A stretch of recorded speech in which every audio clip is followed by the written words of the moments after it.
Bapak Ibu yang dikasihi Tuhan, kita bersyukur hari ini kita masih diperkenankan Tuhan untuk menikmati hari ini dan menjalaninya dengan penuh sukacita dengan tuntunan Tuhan. Maka marilah kita diteguhkan oleh firman-Nya dan juga mau memberi diri untuk disapa oleh firman-Nya.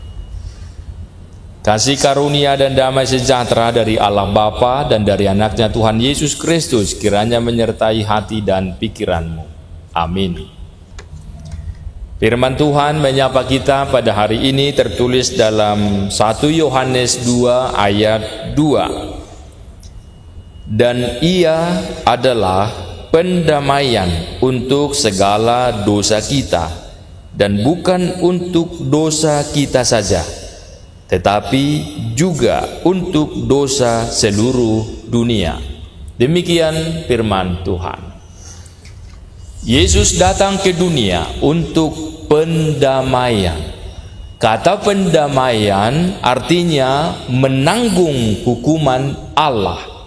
Jadi, Yesus rela menanggung hukuman Allah atas segala dosa manusia dan dosa dunia. Ini adalah kabar baik bagi dunia, bahwa atas dasar kasih Allah mengaruniakan anaknya yang tunggal untuk menyelamatkan dunia dan manusia yang percaya. Manusia telah ditebus dari dosa dan diselamatkan. Namun ternyata manusia itu jatuh lagi dan jatuh lagi di dalam dosa. Untuk itu Yohanes memberitakan bahwa Yesus telah menjadi penebus dan sebagai pembela manusia yang percaya, agar manusia memiliki persekutuan dengan Bapa, agar umat menjadi mengenal terang itu, yaitu dalam Yesus Kristus, agar sesama umat juga memiliki persekutuan dan beroleh sukacita dari Allah. Artinya, apabila kita yang telah percaya jatuh ke dalam dosa lagi, segeralah datang kepada Yesus. Sekalipun demikian, bukan berarti umat menjadi bebas melakukan dosa lagi. Namun, justru orang yang telah ditebus dosanya, hendaklah jangan lagi berbuat dosa. Sebab kita sudah tahu dosalah yang merusak hubungan Allah dengan manusia. Maka di ayat 1 dikatakan, anak-anakku, hal-hal ini kutuliskan kepadamu supaya kamu jangan berbuat dosa. Sekalipun kita mempunyai seorang pembela dan pengantara kepada Bapa. Saudara-saudari, pendamaian itu terbuka bagi dunia.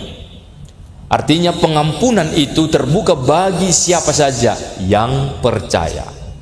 Maka tidak boleh ada manusia yang mengklaim bahwa hanya dirinya yang layak menerima pengampunan dan yang lain tidak. Justru Yesus sendirilah yang berhak menentukan siapa yang berhak menerima pengampunan. Untuk itu, syukurilah keselamatanmu, fokuslah melakukan kehendak Tuhan tanpa harus menghakimi orang lain. Amin. Terpujilah Tuhan Allah, karena kasih-Mu yang begitu besar mengaruniakan Yesus Kristus untuk menjadi pendamaian kami dengan Engkau yang Maha Kuasa. Kami penuh dengan dosa, namun melalui Yesus kami ditahirkan dan kami menjadi layak menjadi anak-anak-Mu, layak menerima anugerah daripadamu. Maka biarlah kami selalu setia dan mengingat pengorbanan Tuhan Yesus, dan itulah yang membuat jiwa kami selalu berseru dan memohon dan percaya kepadamu. Maka tuntunlah hati kami dan jiwa kami dengan kuasa Roh-Mu, agar selalu hidup berkenan di hadapan-Mu sepanjang hari selama kami hidup di dunia ini. Biarlah kami melihat mujizat dan karya Tuhan terjadi, dan itu akan semakin membuat kami yakin bahwa Tuhan ada dan dekat dengan kami. Dalam nama Yesus, dengarlah doa kami.